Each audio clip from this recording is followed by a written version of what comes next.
Hello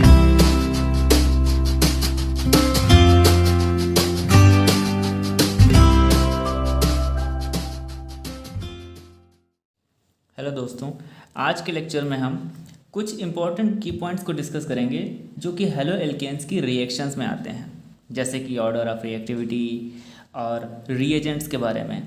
जैसे हमारे यहाँ पे एक पहला क्वेश्चन है, ग्रुप्स प्रोसेस में, जब हम ग्रुप्स प्रोसेस में हेलो एल्केन बनाते थे ना, एल्कोहल से एल्कोहल लेते थे, हाइड्रोजन का कोई हैलाइड और एनहाइड्रस ZnCl2 के साथ में रिएक्ट करा देते थे। ठीक है, तो ग्रुप्स प्रोसेस में एनहाइड्रस ZnCl2 क्यों लेते थे? आपको याद होगा 1 डिग्री 2 डिग्री के केस में लेते थे, लेकिन 3 डिग्री वाले केस में नहीं लेते थे।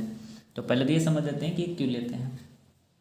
देखो, the purpose of anhydrous ZnCl2 क्या है? पर्पज़ इज़ टू हेल्प करना किसमें?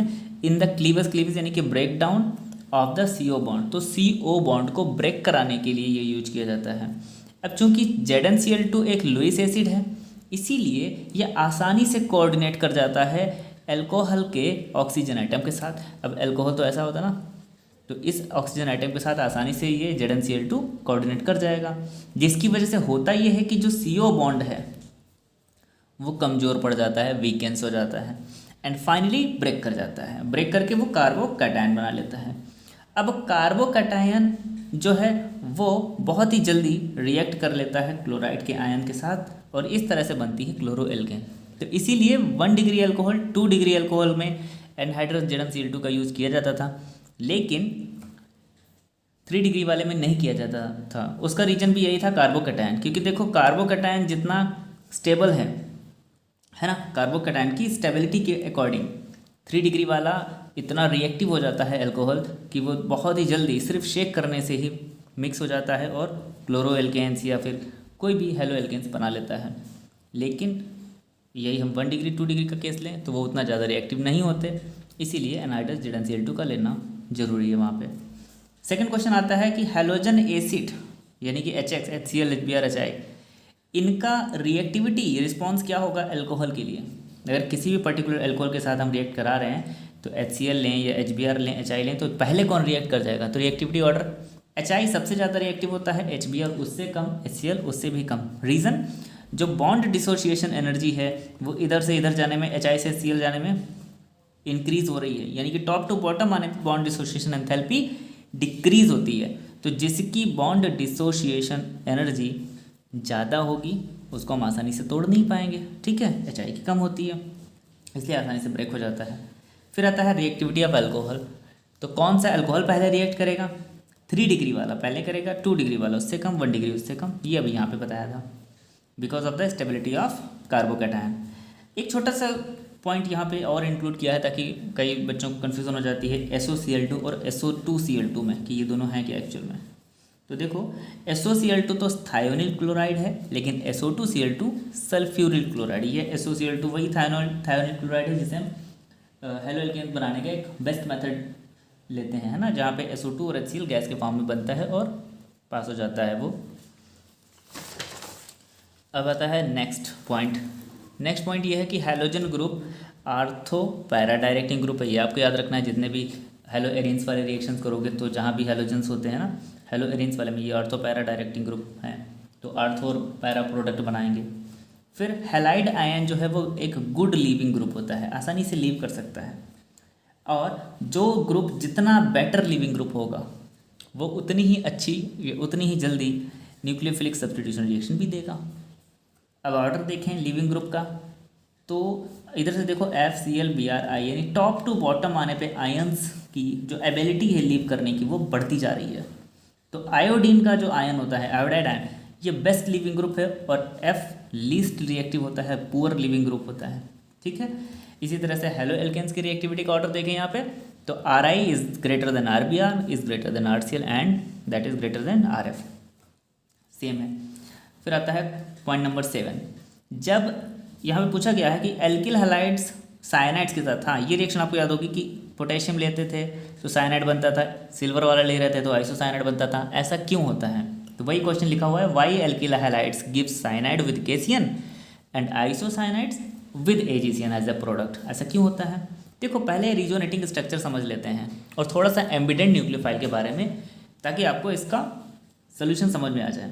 देखो रिजोनेटिंग स्ट्रक्चर क्या है, ये है साइनाइड सी और एन, इसका दूसरा रिजोनेटिंग स्ट्रक्चर सी एन यहाँ पे बनाया गया है, इधर को बॉन्ड आएगा, रिप्लेस होगा इलेक्ट्रॉन, ठीक है, और ये इधर इसका हाइब्रिड दिया गया है। तो रिजोनेंस तो जीओसी में 11th क्लास में थोड़ा सा डीपली वहाँ पे बताया ही क्या है, यहाँ पे ज़्यादा नहीं ध्यान देना है अभी, तो हमें बस इतना देखना है कि देखो साइनाइड रिजोनेटिंग स्ट्रक्चर दिखा रहा है। इससे क्या पता चला, यहाँ पे माइनस है कार्बन में, इसी के दूसरे रिजोनेटिंग स्ट्रक्चर में देखो नाइट्रोजन पे माइनस है, यानी कि ये एक ऐसा स्ट्रक्चर भी बना रहा है जिसके पास कार्बन के पास माइनस आ रहा है, दूसरा नाइट्रोजन के पास माइनस आ रहा है। ऐसा होने से क्या हो गया, देखो ऐसा होने से ये हो गया, स्ट्रक्चर से पता चल रहा है कि साइनाइड आयन के पास एक ऐसी पावर आ गई कि वो अटैक कर सकता है न्यूक्लियोफिलिक साइट पे through carbon and through nitrogen भी, कार्बन के थ्रू, क्योंकि कार्बन के पास माइनस है ना, इसके थ्रू भी कर सकता है अटैक, नाइट्रोजन के थ्रू भी अटैक कर सकता है। तो ऐसा कोई nucleophile which is capable of attacking through more than one atom या वन साइट, उसे हम कहते हैं एम्बिडेंट न्यूक्लियोफाइल। तो ऐसा कोई न्यूक्लियोफाइल हो जिसके पास दो अटैकिंग साइट्स हों, दो अटैकिंग साइट्स पे वो अटैक कर सके, ठीक है, जैसे यहाँ पे ये कार्बन के थ्रू भी कर सकता है, नाइट्रोजन के भी थ्रू कर सकता है, तो इसलिए इसे एम्बिडेंट न्यूक्लियोफाइल बोला गया है ना। यहाँ पे लिखा भी गया है Cn minus behave as ambident nucleophile. अब ये तो समझ आ गया कि ये एम्बिडेंट न्यूक्लियोफाइल है। अब ये देखना है कि आखिर ये पोटेशियम वाले के साथ साइनाइड और सिल्वर वाले के साथ आइसोसाइनाइड कैसे देता है। देखो KCN हो या सोडियम साइनाइड हो, पोटेशियम या सोडियम हो, ये आयनिक होता है, प्रीडोमिनेंटली आयनिक होता है। आयनिक होने से क्या हुआ, इनमें जो कार्बन एंड नाइट्रोजन एटम्स हैं वो फ्री होते हैं इलेक्ट्रॉन पेयर डोनेट करने के लिए। अब चूंकि CC बॉन्ड जो है वो CN बॉन्ड से ज़्यादा स्ट्रांग होता है, CC bond is stronger than CN bond, that's why क्या हुआ, अटैक यूजुअली कहाँ से होगा, कार्बन एटम से। पोटेशियम या सोडियम वाले केस में कार्बन एटम की तरफ से अटैक होगा। क्यों होगा, क्योंकि जो कार्बन कार्बन बॉन्ड है वो कार्बन नाइट्रोजन बॉन्ड से ज़्यादा स्ट्रॉन्ग होता है।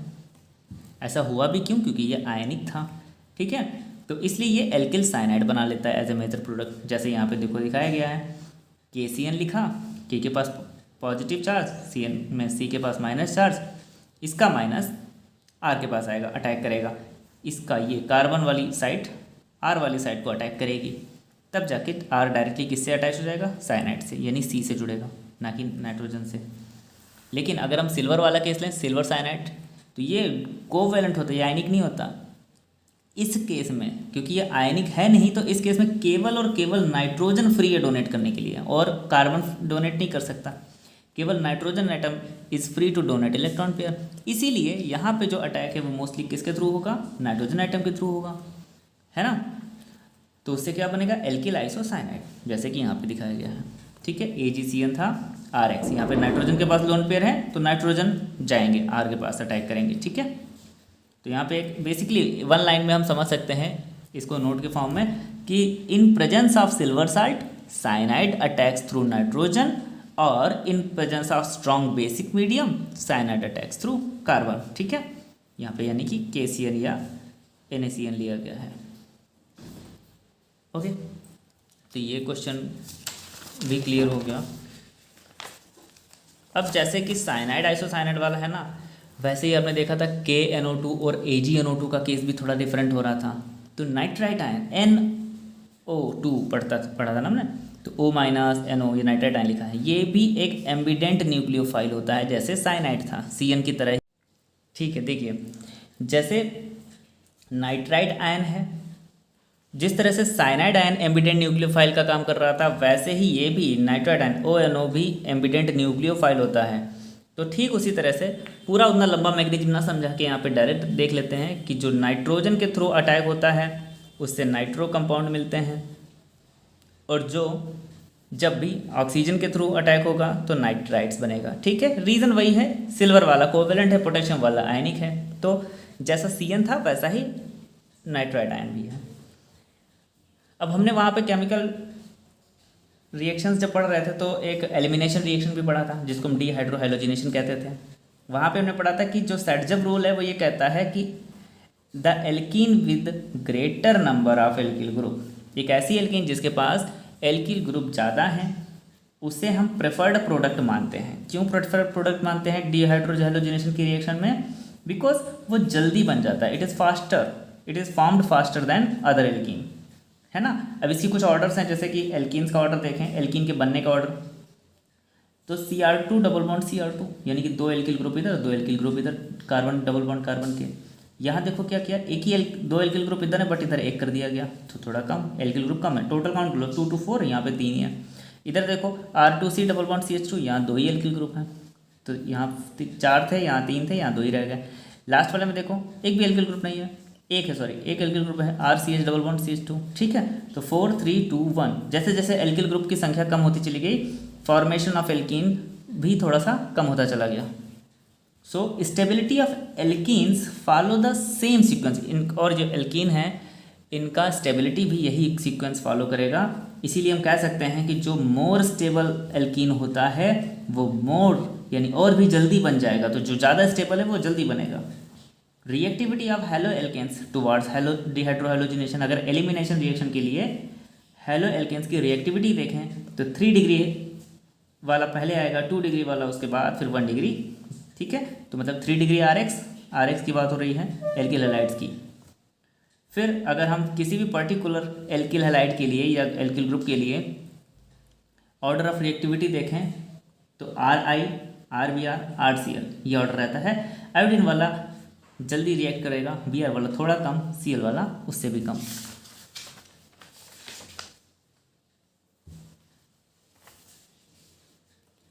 अब एक पॉइंट आता है, आपने पढ़ा कि एल्किल हैलाइड अगर पोटेशियम हाइड्रोक्साइड एल्कोहलिक ले लें तो एलिमिनेशन हो जाता है, लेकिन वहीं पढ़ा था कि अगर एक्वस है तो न्यूक्लियोफिलिक सब्स्टिट्यूशन हो जाता है। तो यहाँ पे ये क्वेश्चन पूछा गया है कि ऐसा क्या हो जाता है कि अल्कोहलिक पोटेशियम हाइड्रोक्साइड तो एलिमिनेशन दे रहा है, जबकि एक्वस कर दो उसे तो वो न्यूक्लियोफिलिक सब्स्टिट्यूशन क्यों देता है, तब क्यों एलिमिनेट नहीं करता? ठीक है, तो देखो ऐसा होता है, एक्वस मीडियम में जो बेस होता है वो आयोनाइज करके OH माइनस आयन देता है, और ये OH माइनस न्यूक्लियोफाइल के जैसा एक्ट करने लगता है, ठीक है। इसी वजह से न्यूक्लियोफिलिक सब्स्टिट्यूशन रिएक्शन होती है। और यहाँ पे एक्वस मीडियम में जो ये आयन्स होते हैं वो वाटर मॉलिक्यूल्स टेकअप करेंगे, यानी वाटर मॉलिक्यूल्स लेंगे और हाइड्रेट हो जाएंगे। हाइड्रेटेड होने की वजह से वो ऐसी पोजीशन में नहीं होते कि प्रोटॉन को एब्स्ट्रैक्ट कर पाएँ, और बीटा कार्बन आइटम से, स्पेशली बीटा कार्बन आइटम से प्रोटॉन को एब्स्ट्रैक्ट करने की पोजीशन में वो नहीं रहते हैं, क्योंकि वो हाइड्रेटेड होते हैं उस टाइम पे, इसीलिए एलिमिनेशन यहाँ नहीं हो पाता, ठीक है। तो एक्वस वाले में एलिमिनेशन क्यों नहीं होता, इसका ये रीज़न था। अब एक छोटा सा डिफरेंस भी समझ लें कि आखिर एलिमिनेशन सब्स्टिट्यूशन में बेसिक डिफरेंस क्या है। देखो जैसे सब्स्टिट्यूशन है उसमें क्या होता है, एक आइटम हैलाइड आयन की जगह ले लेता है, रिप्लेस कर देता है उसको, खुद उसकी जगह जाके बैठ जाता था, यही तो होता था, है ना। जैसे हम ये लेते थे RX प्लस ये KOH ले लिया एक्वस, तो इसमें ये न्यूक्लियोफाइल है क्या करेगा, उठ करके X की जगह पे चला जाएगा, रिप्लेस कर देगा और उसको अपनी जगह पहुंचा देगा। लेकिन एलिमिनेशन में क्या होता है, हैलाइड आयन, जैसे यहाँ पे हम लोग ऐसे पढ़ रहे थे, एक Br था और इधर हाइड्रोजन था, तो ये भी जा रहा था ये भी जा रहा था, तो हैलाइड आयन तो लीव कर ही रहा है, साथ ही साथ एक और एटम एक और आयन को भी अपने साथ लेके जा रहा है। यहाँ पे यूजुअली हाइड्रोजन आयन देखने को मिलता है, तो उसको भी लेके जा रहा है, ठीक है। तो इसे एलिमिनेशन कहेंगे। एलिमिनेट मतलब निकल जाना, अपनी जगह से निकल जाना, यानी कि ये तो निकल ही गया और साथ साथ हाइड्रोजन को भी ले गया, ठीक है। तो ये वाला पॉइंट भी हो गया, ठीक है। तो इतना ही था अभी आज के लेक्चर में, और रिएक्शंस में ये छोटी छोटी ऑर्डर्स थी। इसके अलावा अभी एक बहुत ही इम्पोर्टेंट और बहुत ही डीप टॉपिक है SN1 SN2 के बारे में, ठीक है। तो इस पर भी एक स्पेशल लेक्चर अलग से बनाया जाएगा, और उम्मीद है आपको ये चीज़ें समझ में आ गई होंगी, ठीक है। Okay, thank you.